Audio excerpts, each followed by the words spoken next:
ಮತಗಳತನದ ಸಮರ ರಾಜ್ಯದಲ್ಲಿ ತಾರಕಕ್ಕೇರ್ತಾ ಇದೆ. ಮೊನ್ನೆ ತಾನೇ ರಾಹುಲ್ ಗಾಂಧಿ ಅವರು ದಾಖಲೆಗಳನ್ನು ಬಿಡುಗಡೆ ಮಾಡಿ ಕರ್ನಾಟಕದಲ್ಲಿ ಮತಗಳತನವಾಗ್ತಾ ಇದೆ ಅಂತ ನೇರವಾಗಿಯೇ ಆರೋಪ ಮಾಡಿದ್ರು. ಈಗ ಬಿಜೆಪಿ ನಾಯಕರ ಸರದಿ ಮಾತಿಗೆ ಮಾತು, ಆರೋಪಕ್ಕೆ ಆರೋಪ, ದಾಖಲೆಗೆ ದಾಖಲೆ ಎನ್ನುವಂತೆ ಈಗ ದಾಖಲೆಗಳನ್ನು ಬಿಡುಗಡೆ ಮಾಡ್ತಾ ಇದ್ದಾರೆ. ಈ ಬಾರಿ ನೇರವಾಗಿ ಖುದ್ದು ಸಿಎಂ ಸಿದ್ದರಾಮಯ್ಯ ಅವರ ಕ್ಷೇತ್ರದ ಕೆಲವೊಂದಿಷ್ಟು ವಿಳಾಸವನ್ನೇ ದಾಖಲೆಗಳನ್ನೇ ಬಿಡುಗಡೆ ಮಾಡೋ ಮೂಲಕ ಅದರಲ್ಲೂ ಕೂಡ 0000 ಎನ್ನುವಂಥ ವಿಳಾಸದ ದಾಖಲೆಗಳನ್ನೇ ಪ್ರದರ್ಶನ ಮಾಡೋ ಮೂಲಕ ಈಗ ಸಿಎಂ ಸಿದ್ದರಾಮಯ್ಯನವರು ಕೂಡ ಮತಗಳತನ ಮಾಡಿದಾರಾ ಅಂತ ಕಾಂಗ್ರೆಸ್ ನಾಯಕರನ್ನೇ ಬಿಜೆಪಿ ನಾಯಕರು ಕೂಡ ಪ್ರಶ್ನೆ ಮಾಡ್ತಿದ್ದಾರೆ. ಆದರೆ ಕಾಂಗ್ರೆಸ್ ನಾಯಕರು ಮಾತ್ರ ಮೊದಲಿಗೆ ಇದಕ್ಕೆ ಉತ್ತರಿಸಿ ಇದರಲ್ಲಿ 100% 100 ಕಳ್ಳತನವಾಗಿದೆ ಅನ್ನುವಂಥ ತಮ್ಮ ಮಾತನ್ನು ಇನ್ನಷ್ಟು ಗಟ್ಟಿಯಾಗಿ ಹೇಳ್ತಾ ಇದ್ದಾರೆ.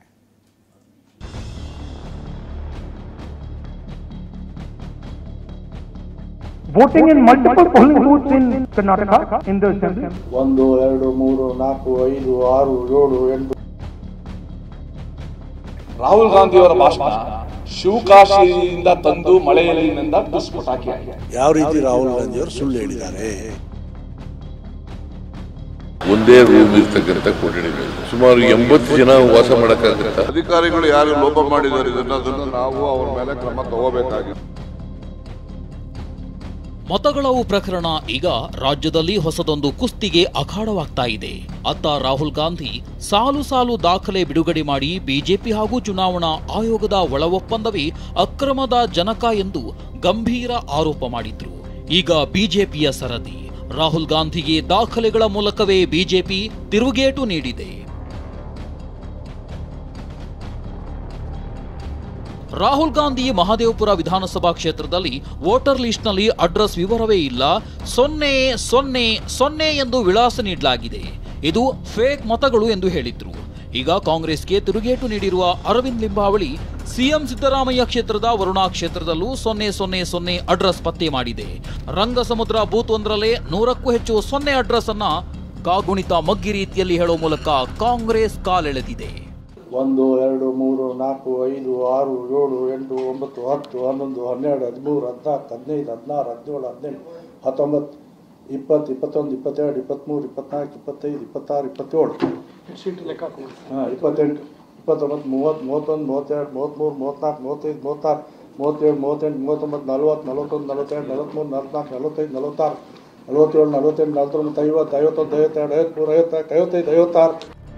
ಬಿಜೆಪಿ ವಿರುದ್ಧ ಬಲ್ಕ್ ಕ್ವಾರ್ಟರ್ ನಿರ್ಮಾಣದ ಆರೋಪ ಮಾಡಿದ್ದ ಕಾಂಗ್ರೆಸ್ಗೆ ಬಿಜೆಪಿ ಬಿಟಿಎಂ ಲೇಔಟ್ನಲ್ಲೂ ಬಲ್ಕ್ ಕ್ವಾರ್ಟರ್ ಇರುವ ದಾಖಲೆ ಬಿಡುಗಡೆ ಮಾಡಿದೆ. ಬಿಟಿಎಂನ ವಾರ್ಡ್ ನಂಬರ್ 100ರ ಮನೆ ನಂಬರ್ 1, 14 ಮತ್ತು 100ರಲ್ಲಿ 16 ವೋಟರ್ ಇರುವ ಬಗ್ಗೆ ಬಿಜೆಪಿ ಆರೋಪವಿದ್ದು, ಸಚಿವ ರಾಮಲಿಂಗಾರೆಡ್ಡಿ ಕ್ಷೇತ್ರದಲ್ಲೂ ಕಳ್ಳತನ ಆಗಿದೆಯೇ ಎಂದು ಪ್ರಶ್ನಿಸಿದೆ.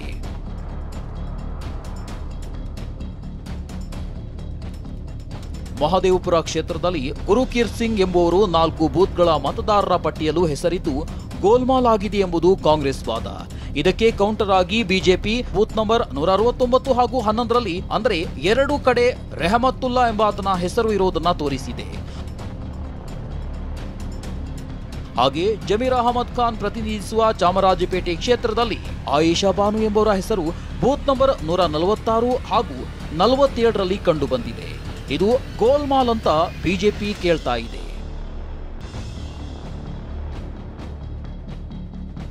ಇದೆಲ್ಲದರ ನಡುವೆ ವರುಣಾ ಕ್ಷೇತ್ರದ ಜೊತೆಗೆ ರಾಯಚೂರು ಮಸ್ಕಿ, ಮಾನ್ವಿ, ಸಂಡೂರ್ನಲ್ಲೂ 0 ಅಡ್ರೆಸ್ಗಳಿರುವುದನ್ನ ಬಿಜೆಪಿ ಆರೋಪಿಸ್ತಾ ಇದೆ.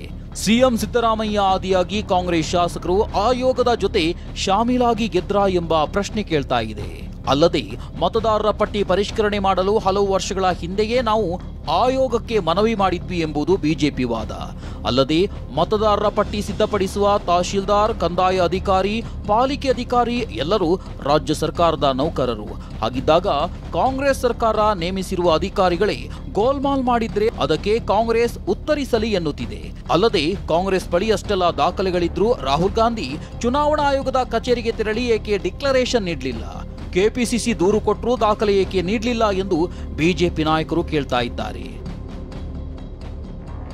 ರಾಹುಲ್ ಗಾಂಧಿ ಅವರ ಭಾಷಣ ಶಿವಕಾಶಿಯಿಂದ ತಂದು ಮಳೆಯಲ್ಲಿನಿಂದ ಪಟಾಕಿ ಆಯಿತು. He had nothing to offer. BJP ಇದನ್ನ ರಾಷ್ಟ್ರ ಮಟ್ಟದಲ್ಲಿ ಬೆಳಕಿಗೆ ತರಲು ದೆಹಲಿಯಲ್ಲಿ ಪಿಪಿಟಿ ಮಾದರಿ ಪತ್ರಿಕಾಗೋಷ್ಠಿ ನಡೆಸಲು ಚಿಂತಿಸಿದೆ. ಕ್ರೊನಾಲಜಿಕಲ್ ಆರ್ಡರ್ನಲ್ಲಿ ಒಂದು PPTಯನ್ನು ಪ್ರೆಸೆಂಟ್ ಮಾಡಿ ಯಾವ ರೀತಿ ರಾಹುಲ್ ಗಾಂಧಿ ಅವರು ಸುಳ್ಳು ಹೇಳಿದ್ದಾರೆ.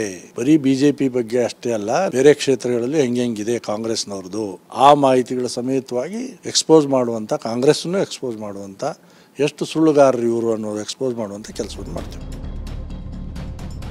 ಇನ್ನು ಕಾಂಗ್ರೆಸ್ ನಾಯಕರು ಇಂದು ಸಹ ಬಿಜೆಪಿ ವಿರುದ್ಧ ಹರಿಹಾಯ್ದಿದ್ದು, ಖುದ್ದು ಸಿಎಂ ಸಿದ್ದರಾಮಯ್ಯ ಚುನಾವಣಾ ಆಯೋಗ ಉತ್ತರಿಸಲಿ ಎಂದಿದ್ದಾರೆ. ಅತ್ತ ಸಚಿವ ರಾಜಣ್ಣ ರಾಹುಲ್ ಗಾಂಧಿ ಕ್ರಮವನ್ನ ಸಮರ್ಥಿಸುತ್ತಲೇ ವೋಟರ್ ಲಿಸ್ಟ್ ನಮ್ಮ ಸರ್ಕಾರದ ಸಮಯದಲ್ಲೇ ಮಾಡಿದ್ದು, ಆವಾಗ ಕಣ್ಮುಚ್ಚಿ ಕುಳಿತಿದ್ರಾ ಎಂದು ಕೇಳಿದ್ದಾರೆ.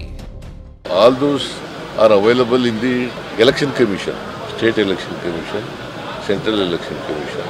ಸೊ ಅವರು ಇದಲ್ಲ, ಅವ್ರ ದಾಖಲಾತಿಗಳನ್ನೇ ಪ್ರಸ್ತಾಪ ಮಾಡಿದ್ದಾರೆ. ಒಂದೇ ರೂಮ್ ಇರ್ತಕ್ಕಂಥ ಕೊಠಡಿಗಳು ಸುಮಾರು 80 ಜನ ವಾಸ ಮಾಡಕ್ಕಾಗತ್ತಾ? ಈಗ ಮಹದೇವಪುರದಲ್ಲಿ ಒಂದು ಸಣ್ಣ ಕೋಣೆ, ಅದರಲ್ಲಿ ಸುಮಾರು ಒಂದು 300 ಜನ ವೋಟರ್ಸ್ ಹಾಕ್ತಾರೆ, ಬೋಗಸ್ ಇದು. ಬಟ್ ಇದರಲ್ಲಿ ನಮ್ಮದು ಲೋಪ ಇದೆ, ಇಲ್ಲ ಅಂತ ನಾನು ಹೇಳೋದಿಲ್ಲ. ಪಾರ್ಲಿಮೆಂಟ್ ಎಲೆಕ್ಷನ್ ನಮ್ಮದೇ ಸರ್ಕಾರ ಇದ್ದಿದ್ದು. ಆ ಸಂಬಂಧದಲ್ಲಿ ಅಧಿಕಾರಿಗಳು ಯಾರು ಲೋಪ ಮಾಡಿದ್ದಾರೆ ಅದನ್ನು ನಾವು ಅವ್ರ ಮೇಲೆ ಕ್ರಮ ತಗೋಬೇಕಾಗಿತ್ತು. ಅದನ್ನ ಪರಸ್ಪರ ದಾಖಲೆ ಬಿಡುಗಡೆಯಲ್ಲಿ ಮತದಾರರ ಪಟ್ಟಿಯಲ್ಲಿ ಭಾರಿ ಎಡವಟ್ಟುಗಳು ಇರೋದು ಪಕ್ಕ. ಹೀಗಾಗಿ ರಾಜಕಾರಣ ಆಚೆಗಿಟ್ಟು ಚುನಾವಣಾ ಆಯೋಗ ಬಿಗಿ ಕ್ರಮ ಕೈಗೊಂಡ್ರೆ ಮಾತ್ರ ಡೂಪ್ಲಿಕೇಟ್ ಮತಗಳಿಗೆ ಬ್ರೇಕ್ ಬೀಳಬಹುದು. ಕಿರಣ್ ಜೊತೆ ಪ್ರಮೋದ್, TV9 ಬೆಂಗಳೂರು.